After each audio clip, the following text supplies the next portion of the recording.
Hi, my name is Alyssa. I have been wanting to start a little blog like this for years. I have a lot of friends and acquaintances over the years and family who have told me, oh, Alyssa, you should write a book about your experiences.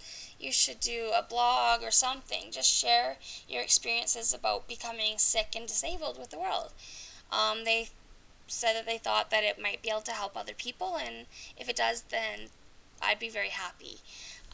This will be my first video.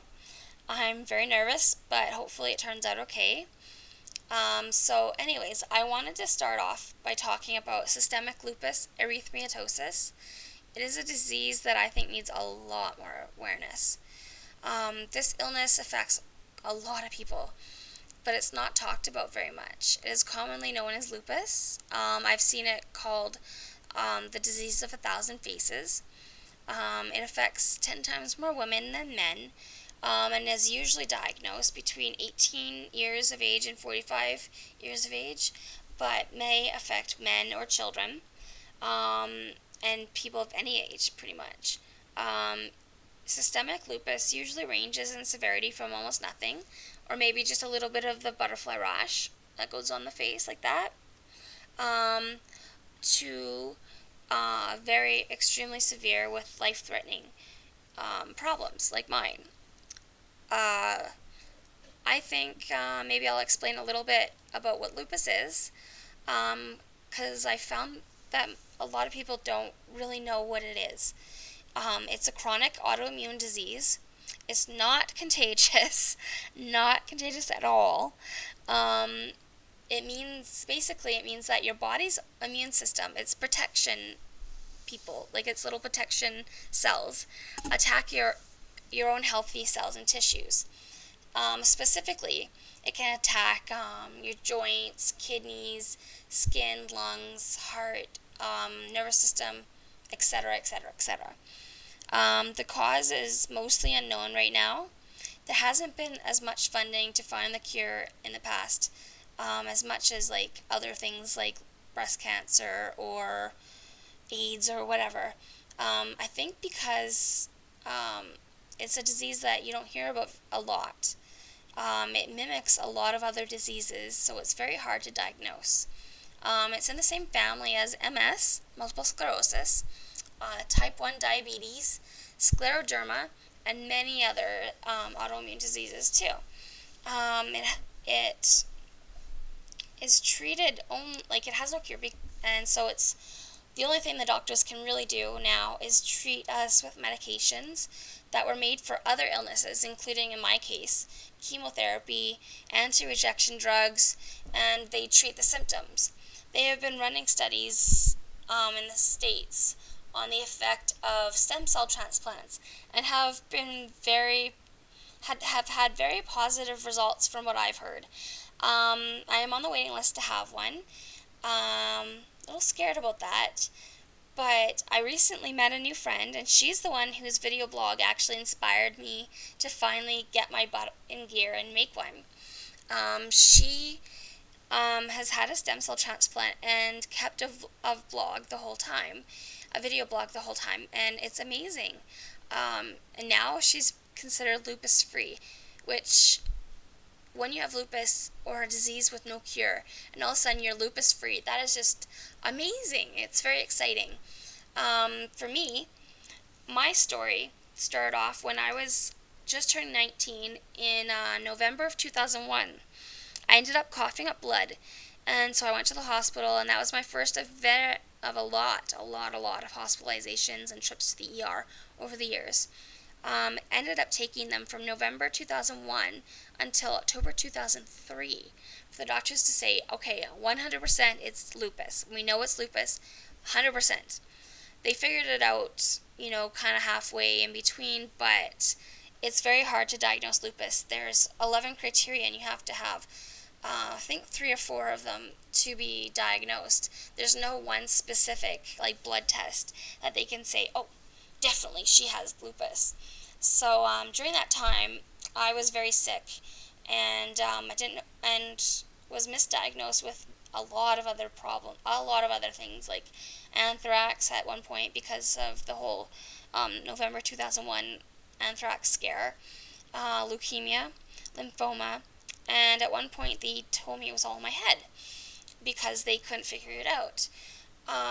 It was really hard not knowing what was wrong with me and going to the ER every few days, feeling really crappy, being scared, being put in isolation rooms in the hospital and told that you have anthrax. Like, that's scary. It's really scary not to know what's wrong with you. It's just, it messes with your mind a lot too, being told that it's all in your head. It makes you feel like, well, okay, then why am I taking the medication? Why do I bother going to the doctor's office if it's all in my head? But then again, how do you make yourself cough up blood? Really? Basically, this whole time, up until about a year ago, I was on bed rest. Almost 9 full years of bed rest. Yeah, it's nice once in a while to get to sleep in, but not to sleep all the time for 9 years. It put me in a difficult position. I felt like I was behind on my peers because I couldn't do most things that a normal 19-year-old and so on would get to do. Like, I didn't get to do the college experience. I didn't get to do, like, all the bar scene, which probably wasn't really missing out on much anyways. But I didn't have very many friends because I had just moved here from a small town, and basically the friends that I had just met, we weren't very close. We had just started becoming friends, and having a friend who's 19 and in the hospital all the time isn't that much fun, I guess. So what I did was I got involved in a wonderful, wonderful, wonderful online support group called the Wolf Pack. Then I started becoming as active as I could with the Lupus Canada and Alberta Lupus Society charities. They spread awareness and try to find money for research. I learned a lot about lupus. Since November 2001, I have had several parts of my body involved, including my joints. It caused arthritis, minor kidney involvement, brain and nervous system involvement, and my lupus tends to favor my heart and lungs. It loves to attack them and do it often. And that is really dangerous because your heart and your lungs are what basically you keep you alive, aside from your brain. Because of the lupus, I'm on a long, long, long, long list of medications, which each have their own really crappy side effects. And then I'm on medication for those side effects.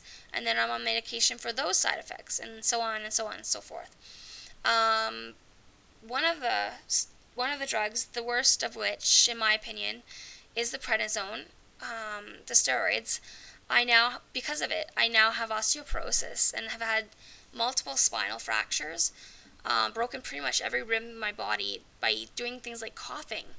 My feet, pretty much a lot of bones in my feet have been broken, and more, like tons and tons of my bones are just so weak. And that caused me to have even more chronic pain. So because of that, and the lupus, and the arthritis, and everything all together, they now consider me to be permanently and severely disabled. I use a wheelchair. I have one. I have a power wheelchair. I hate using it. I hate using any of them. I also have a manual wheelchair, crutches, a cane, and the best part, the only good part, in my opinion, about being sick was the next mobility aid, which I'd like to introduce to you. Her name is Luna. She's a special skills service dog. Let me just get her up here. Luna, come here, baby. Come on, up. Come say hi. This is Luna. Luna, say hi. She is a black lab, as you can tell. She's gorgeous, and she is the best thing that has ever, ever, ever happened to me. She does so many things for me. I think I will do a video in the near future about kind of things that she does for me, because it's pretty amazing. Oh, Looney, I know you love me. Good girl. Yes, good girl. Because of her, my depression went away. Like, after 9 years of being on bed rest, you get pretty damn depressed, let me tell you. I was able to get off all the antidepressants, and I was able to walk more. The chronic pain got better. Not as it's still there. Like, I'm in a lot of pain right now, but it got better than it used to be. Um, and so I walk a lot more than I used to. I don't use the wheelchair as much as I used to. And I got my life back because of this beautiful face right here. Oh, isn't she beautiful? Yes, you're beautiful. I think she likes you. um, anyways, I have been able to go back to school now. It's really tough and I get extremely fatigued, but it's totally worth it. I love being able to find out, learn more and get out in the world and make more friends and meet new people. I think that it's therapeutic for me to be able to go out into the world, and I have to thank the Lions Foundation Dog Guide School. They're the ones that gave Luna to me. They're amazing. If you want, you can look them up at dogguides.com, or is it .ca? Anyways, either one. And they give people in need a dog guide, for seeing eye, hearing ear, seizure response, which Luna also has, special skills, and now the newest one is autism support. So they're pretty cool. Thanks to her, like I said, I got my life back, and I think that's where I'm going to end today. I think I will end on a good note. I do welcome any comments or questions or even suggestions on how I can do this better. Right now I'm just using the webcam attached to my laptop, and I don't know how to edit or anything like that, so it's going to be kind of choppy, and hopefully it won't be too bad though. I will try to answer anyone who leaves a comment. Thank you for your time. I really do appreciate you taking the time to listen to me ramble on and on about what lupus is and about my story. There's so much more to share, and if you're interested, look for me in the future. I'm going to try and do this more often, even though it's a lot of work. I give kudos to all of you who do it on a regular basis, because I had no idea how much work it was going to be. Anyways, I will talk to you later. And just one last thing.